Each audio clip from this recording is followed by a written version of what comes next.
Betul itu ya. Jadi carilah dahulu kerajaan Allah dan kebenarannya. Itu penting ya. Carilah dahulu kerajaan Allah. Kerajaan Allah apa? Yesus sebagai raja. Tapi orang gagal ya.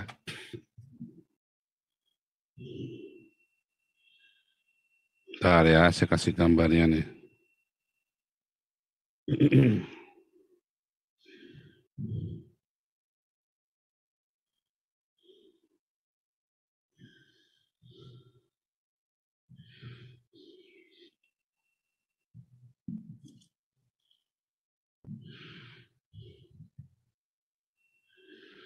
Kita kan diminta carilah kerajaan Allah. Kemarin ya, di minggu kemarin. Kapan kerajaan Allah? Yesus sebagai raja. Kebenarannya di kayu sune. Sadek.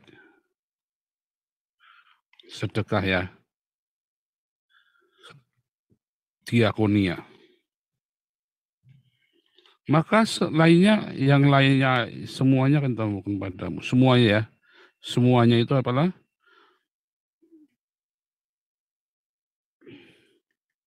Semua berkat yang lain ditambahkan.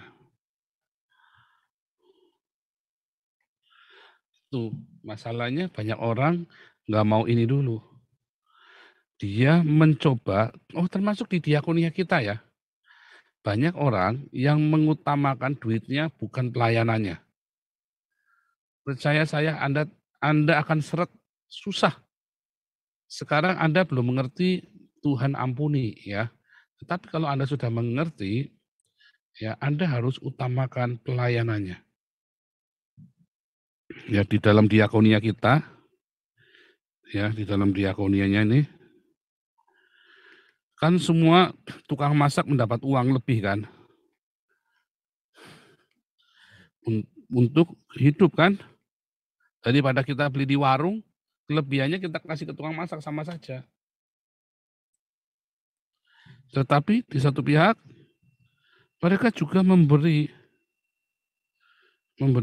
pelayan kan, memberikan pelayanannya kan, untuk orang miskin kan.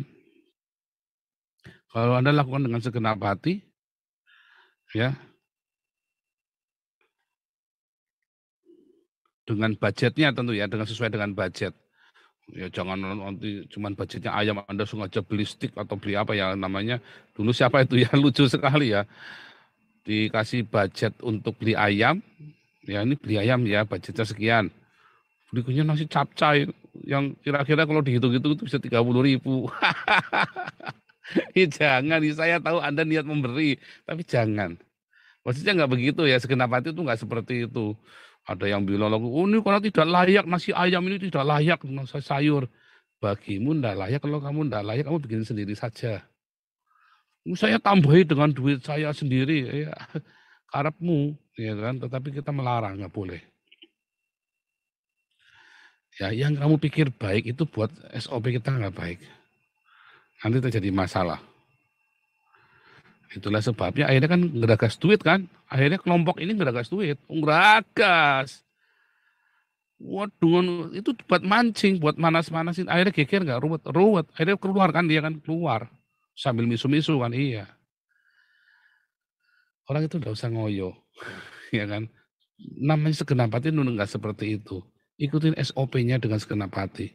Itu yang membedakan hanya cinta kok. Siapa bilang diakonia kita nggak layak? Kata kendasi kalau bilang nasi diakonia kita nggak layak.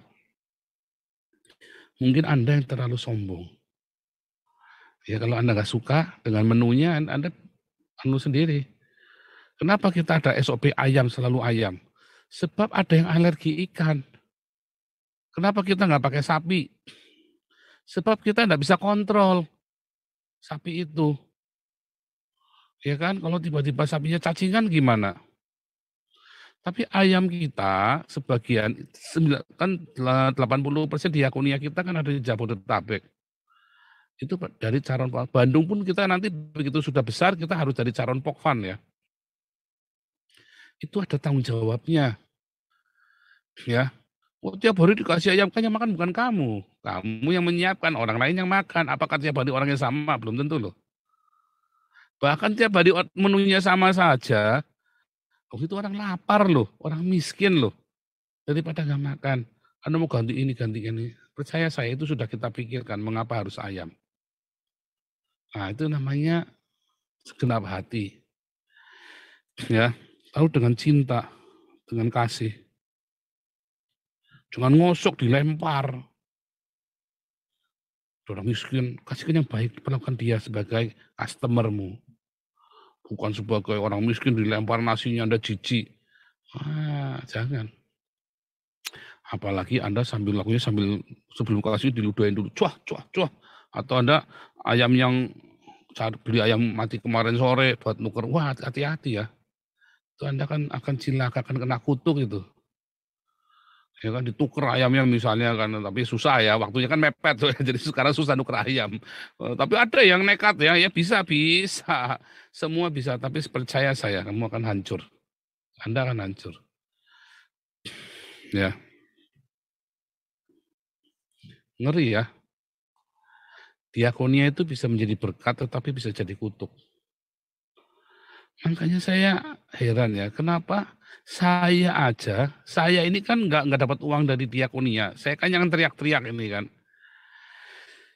Ya, kalau dipikir ya hidup saya bisa beli mobil nggak? Sampai kapanpun dengan penghasilan saya, bahkan dengan donasi yang dikumpulkan itu, susah untuk beli mobil. Tetapi Tuhan bisa dengan cara yang lain ketika saya berdoa. Ya, Tuhan dengan cara yang lain. Termasuk beli peralatan kita ya, peralatan musik segala macam. Sekarang kita punya musik yang bagus. Kenapa? Karena saya mencari dahulu Yesus sebagai Raja. Makanya kita tadi membahas ya, merelakan. Kata merelakan ini ya, so, kita nggak mau, kita tidak rela kalau Yesus jadi Raja soalnya. Dan kita berdiakonia dengan sungguh-sungguh. Itu percaya deh, Anda akan dicukupi oleh Tuhan. Saya nggak pernah khawatir ya selama di Eropa. Dari hari saya menjejakkan kaki saya di Eropa, ya saya kan nggak tergantung gereja sama nggak tergantung karena saya menghindar. Pertama saya memang menghindar karena saya khawatir nanti mereka kena masalah gara-gara saya. Karena saya sudah mau jadi buron kan. Nah waktu itu belum digegerin aja. Beberapa gereja saya cuma bantuan, tapi saya jujur. Saya lagi diburu. Saya jujur sama mereka. Kamu mau terima enggak? Nah, ada ya beberapa gereja Indonesia, tetapi tidak semua. Nah, kemudian saya nggak tergantung. Kalau saya Saifuddin kan tergantung gereja Amerika, gereja Indonesia yang di Amerika. Kalau saya enggak. Makanya saya nggak pernah takut. Dari hari pertama, saya itu khotbahnya di gereja Jerman, di gereja Belanda. Ya, di gereja yang berbahasa Jerman dan gereja berbahasa Belanda. Sampai hari ini pun kita begitu. Ya. Kita tidak mengandalkan dari harapan dari gereja-gereja Indonesia. Itu ya, makanya Saifuddin harusnya bisa bahasa Inggris. Sehingga dia bisa jangan tergantung. Ya, makanya belajar sama saya Saifuddin. Kamu tuh dalam hal begini masih kemarin sore, belum apa-apanya. Belajar sama saya, kamu tak ajari caranya bagaimana survive. Kamu sekarang hidup dari belas kasihan orang. Saya dulu enggak hidup dari belas kasihan orang. Berkat Tuhan yang luar biasa. Sampai hari ini saya bisa survive, ada rumah, ada tempat tinggal, ada mobil, ada tempat pelayanan ya. Kita punya kantor ya. Punya kantor sendiri, kita nggak main-main. Kita ini gereja-gereja resmi, ada kantornya, ada bangunannya, ada gedungnya. Nah, kita mulai beroperasi nanti ini ya, kita sudah, cuman cara kita berbeda. Ya, bukan gedung gereja kayak orang-orang. Nah, nanti kita mulai minggu depan, setiap jam 10 pagi waktu Eropa, saya bikin apologetic cafe. Saya mengundang orang-orang datang. Bahasa Belanda saya belum bagus, ya, sehingga saya ngajak anak saya buat translate. Tapi kalau untuk percakapan ringan, saya sudah ngomong bahasa Belanda, saya bisa ya, yang ringan. Tapi akhirnya bahasa Jerman saya hilang semua sekarang ini. Tapi nggak apa-apa, nanti begitu saya bahasa Belandanya sudah fasih, kembali ke Jerman, kalau kan sudah selesai B1 saya kan, nggak terlalu sulit, karena sudah tahu dasarnya. tinggal merefresh saja kan. Nah, itu kita bikin seperti itu. Gimana operasional yang nggak takut saya. Nanti Tuhan sediakan, nanti Tuhan. Nggak perlu saya ngubur-ngubur sana cari donasi, cari donatur. 1-2 orang saya telepon. Tapi karena dia dulu pernah nawarin saya. Kalau kamu udah project kamu telepon saya ya. Nah, karena dia dulu nawarin saya telepon. Kalau nggak nawarin saya juga saya nggak mau ngemis-ngemis, saudara. Karena dia nawarin saya, tak tanya. Nah, terus ada yang cuma janji-janji doang, ada. Nah, jadi kalau Anda tanya laptop di mana apa segala macam ya sampai sekarang nggak ada. Karena kan orang janji nggak ngasih, belum dikasih. Jadi jangan nanya, ya kan? Tanya sama yang janji, jangan tanya sama kita, ya kan? Nah, makanya saya kalau janji-janji gitu saya bilang Pak Pute, lain kali kalau orang janji jangan diumumkan, Pak. Karena jadi batu sandungan kita ditanyain. Nah, tapi kalau kita berencana, rencana harus diumumkan karena kan kita mau cari dana supaya rencana itu jadi. Ya kayak kita beli mobil ambulan, kayak kita beli apa kan jadi, ya kan? Kayak kita itu jadi, ya. Oke, jadi begitu ya. Jangan takut, fokus dengan kerajaan Allah di mana Yesus sebagai raja dan kebenarannya di mana kita berdiakonia dengan sungguh-sungguh. Dengan segenap hati. Anda yang saat ini pada miskin yang Anda mengalami kesulitan keuangan, Anda diakonia dengan rajin. Ya. Masalahnya Anda nggak mau nurut sih. Nah, ada yang sudah diakonia Pak, tapi masih masalah keuangan. Nah, itu ada masalah lain nih, apa nih? Nah, mesti kita cek apa masalahnya. Gitu. Jadi jangan takut ya, jangan takut.